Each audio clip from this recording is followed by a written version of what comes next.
Hey everybody, welcome to the channel. Michael Noland here, and tonight we're going to discuss not only the Beatles, but the Beatles breakup and who exactly was responsible for that.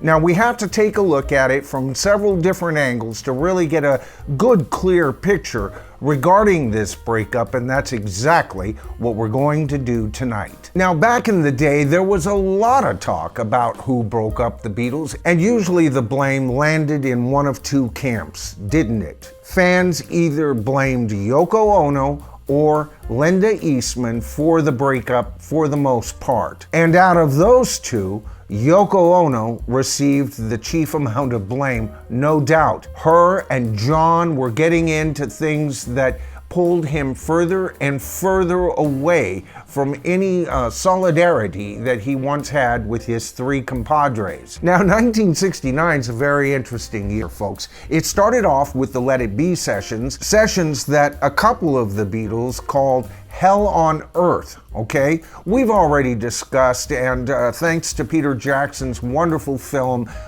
Get Back on Disney+, we discovered those sessions weren't exactly hell on earth, but still, there was a cooling off and there was a frustration in getting a massive amount of material together in a very short period of time, right? But you know, after those sessions, around September, at a very heated discussion at a Apple meeting, John Lennon let the rest of the Beatles know that he was done and that he wanted a divorce. Now, that wasn't too much of an alarm there. John was the kind of person who would say one thing and the very next day not only change his mind, but often not even remember that he had said it before. The Beatles saying that at one point he even announced that he was the reincarnation of Jesus Christ, and that dissipated about as quickly as that statement startled them. So the Beatles decided to just quietly not announce any breakups, and this would allow John to possibly change his mind, perhaps even getting more energized for a brand new project, perhaps him even coming up with the idea of it.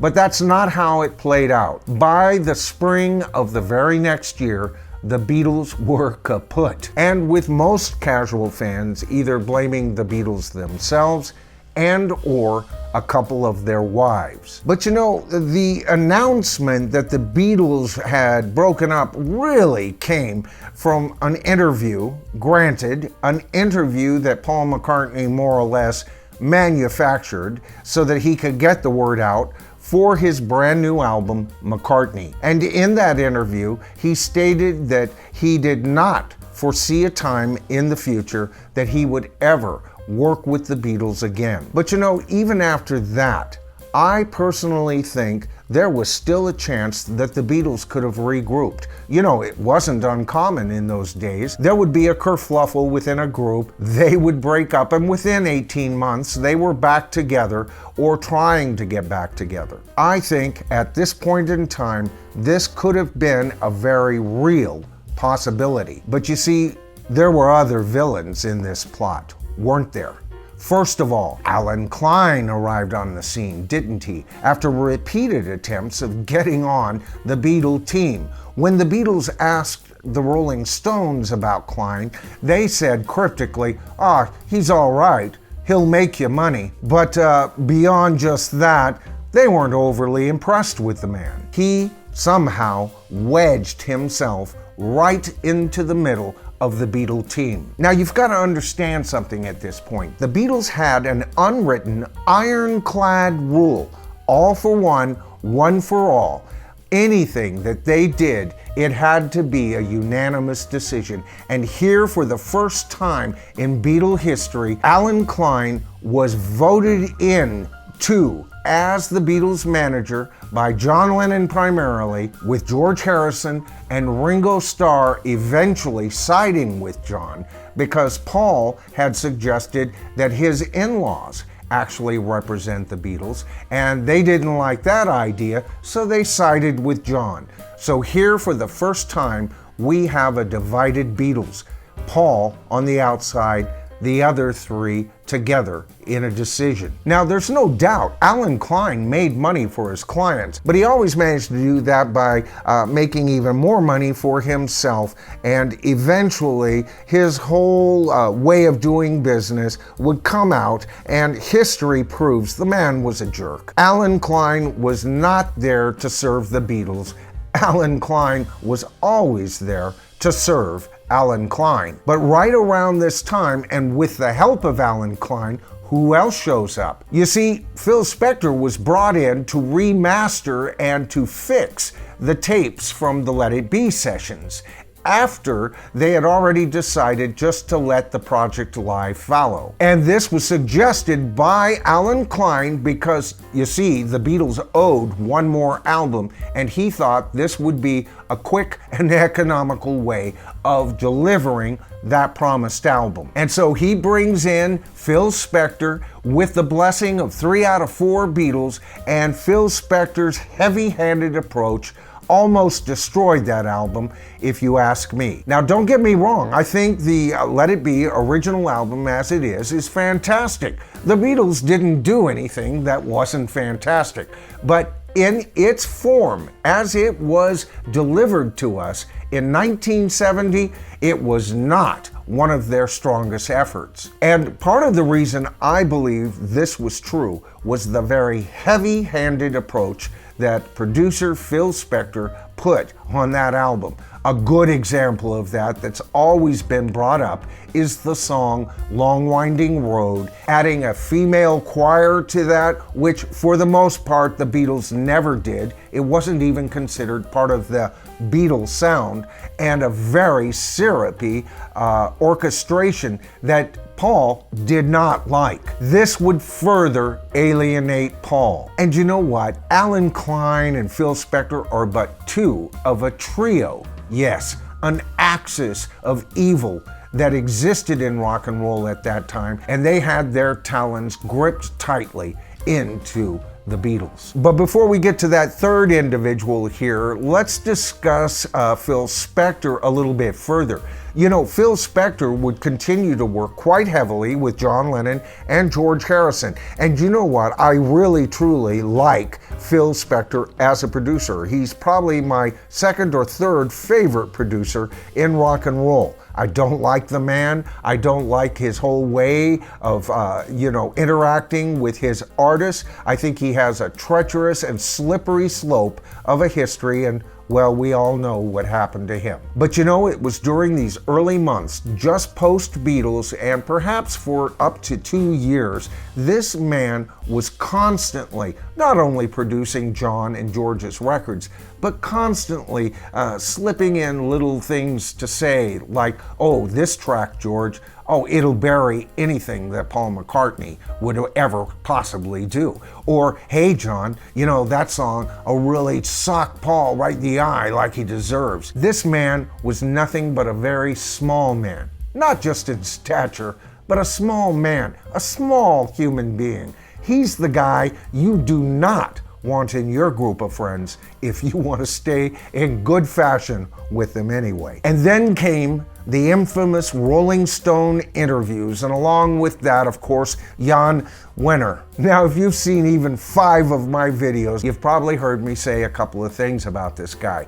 He is not good for rock and roll as far as I'm concerned, and during those years, he was heavily into Lennon's camp. Now, Rolling Stone wasn't the only publication that jumped on to the Lennon bandwagon in those days, but those publications did not have the relationship that Jan Wenner had with John Lennon. You know, there was a viewing of Let It Be just before it was released, and it was John, Jan, and Yoko who were there. And the film was purposefully edited to make Yoko look bad and to make John look disinterested. And you know what? John and Yoko thought that was just cool. Of course, with the encouragement of Jan. Jan Wenner would later tell one of his writers, who was going to give Paul McCartney's wonderful Ram album a good positive review, to reverse that and to give it a negative review. Now we begin to see a clearer picture that explains a little bit more precisely, a little bit more clearly as to why the Beatles, when they did break up, and that breakup, by the way, was very, very tenuous, and why they would never, ever reunite. It wasn't Linda. It wasn't even Yoko, and as far as I'm concerned, it really wasn't the Beatles. I really do believe John could have easily have been enticed back into the Beatles if the right project had shown up. With friends like these, the Beatles really truly didn't need any enemies. And there were many enemies by this time. A lot of the love that the press was showing the Beatles earlier in their career, as they got more radical, the press became more hypercritical. The charmed life that the Beatles had experienced for the first 2/3 of their career was gone. Now, people have said many times that Paul McCartney is the artist that suffered the most from the Beatles breakup, with George Harrison's magnificent All Things Must Pass, Spector produced, folks. I love that album, and I don't like what they're doing with the remixes, taking him off. He shouldn't have been on Let It Be, but he was fine there, and he was really good with John Lennon too. And of course, with John getting more radical and stripping his music down for the magnificent Plastic Ono Band album. Oh my goodness. People said that Paul kind of lost his way for a couple of years. Really? The McCartney album is losing your way? The Ram album is losing your way? And you know what? He got no love from the critics until Band on the Run was finally released. McCartney and Ram are masterpieces, folks. Nothing short of a masterpiece. And guess what? Decades later, the critics are now slowly re-evaluating those albums. Actually, not even slowly anymore. Most people now giving in and acknowledging that Ram and McCartney are both post-Beatle masterpieces. For us who followed McCartney right out of the Beatles, we knew they were masterpieces the whole time. But it did affect sales, and it did affect how the world viewed McCartney. And so we see the Beatles as a newly broken up team were further divided. In the end, we got the Beatles breaking up, and while the wound was still open, and while the wound could still be healed, we have Phil Spector in there chit-chatting his way and further dividing the team. We have Jan Wenner doing the same. By the way, Phil Spector was put into place by who? Alan Klein. If you ask me, these three clowns are the ones that broke up the Beatles, or at least assured that breakup was permanent. All right, so that's it for tonight's video. You can consider this part of the Beatles Unlocked series. I've already done a couple of videos, one where we discuss the Beatles team. That would be an interesting one for you guys to look at right now, because I discussed all of the people that people don't think about who helped build them to their greatness. Now, the Beatles Unlocked series is looking at the Beatles much like my Led Zeppelin Decoded series does for Led Zeppelin. And what I'm talking about, folks, here is that we will be dropping into the Beatles' career, much like we do with Led Zeppelin Decoded. I may do a video on this particular time period and swing and do a video that was set 10 years later with this fabulous group. But in the end, the series is designed to make some sort of sense. By the way, if you enjoyed tonight's video, please give it a thumbs up. I always ask that, folks, don't I? It helps the YouTube algorithm better identify the channel grows, the channel gets bigger, the tribe grows. But not only that, it helps people find these videos a whole lot easier. And I want to thank each and every one of you who have given this video a thumbs up, and any video. Thank you so much. The names that you're seeing right here, they're brand new subscribers. Well, relatively brand new subscribers. They subscribed this summer. I'm still getting to all the new subscribers, and I will be honoring in shout out form all new subscribers up to October 28th, 2022. That's when this channel turns 1 year old. I gotta think of a video for that one. But anyway, I will make sure you will get a shout out. They are coming, folks. I am keeping track, and I just click off the list and no cutting. Oh, and please always feel free to share my videos. All right, so that's it for the video tonight. I'm Michael Nolan. This is The Bottom Line, and we are the tribe. And I'll see you in my next video.